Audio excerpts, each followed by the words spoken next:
Well, a former South Florida woman spent months without her furniture and personal items when she moved to California. Well, after she says lines of communication went cold with the moving company, she reached out to NBC6 Response for help. NBC6 Response Sasha Jones got a hold of the company and tracked down her stuff. I reached out to NBC News. Sasha has been an angel to me. This is a moment Maren Tirana never thought would happen. I don't have any words how much I can thank her. Like Christmas, I can't believe it. Movers unloading a truck filled with her life's possessions. I couldn't believe it. That's the time, like, okay, it's actually happening. My Bible. It's the happy ending to what she calls a moving nightmare that started 5 months ago. I paid to get robbed. They came in my house, robbed me, and nobody can do anything about it. We sat down with Maren in her Sunnyvale, California apartment. Months after her move to California from Miami, her apartment was still nearly empty. Until this day, I'm here after 5 months later in an empty closet. Maren told us during the move, she packed up most of her belongings, including a birth certificate and Social Security card. I found a job, but I wasn't able to provide enough documents about myself, so they have to let me go. To make the move, she hired True Value Movers out of Pembroke Park, Florida. Movers loaded her items up on February 27th. Her written estimate quoted the move at $1,480. She says she paid half up front. According to the company's binding estimate, the estimated delivery period is up to 30 days from the date indicated as first available for delivery.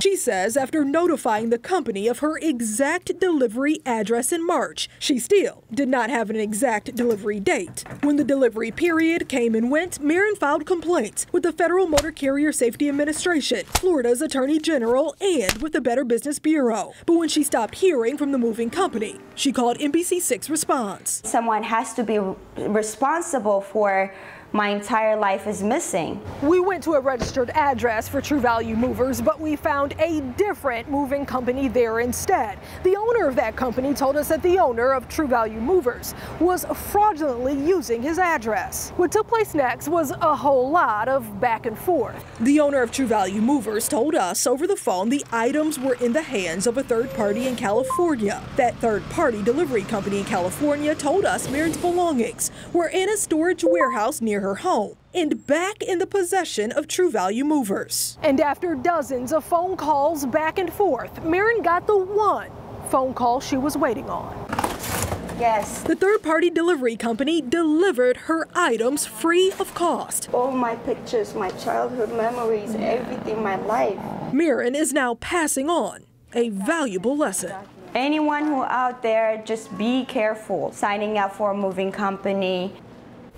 And when we first reached out to True Value Movers, the owner admitted he was behind on deliveries but denied any wrongdoing in Maren's case. Once she got her items back, he didn't respond to our phone calls. Now, Sasha, she said that, you know, you have to be careful. So what's the best way to protect ourselves if we're going to move? The best thing to do is to do your research. You can find out if a moving company is registered and insured on the Federal Motor Carrier Safety Administration's website. Now, the company that Maren used was registered, but as we saw in the piece, they weren't located at that address. So the feds say that if a company's physical address can't be easily found, it may indicate that they are indeed a rogue moving company. Now, if you have a consumer issue and you want me to look into it, call and leave a message at either one of these numbers, 305-622-6737 or 954-622-6737, or you can go to the app and leave a tip for me right there. Click on Response. Sasha Jones, NBC6 Response.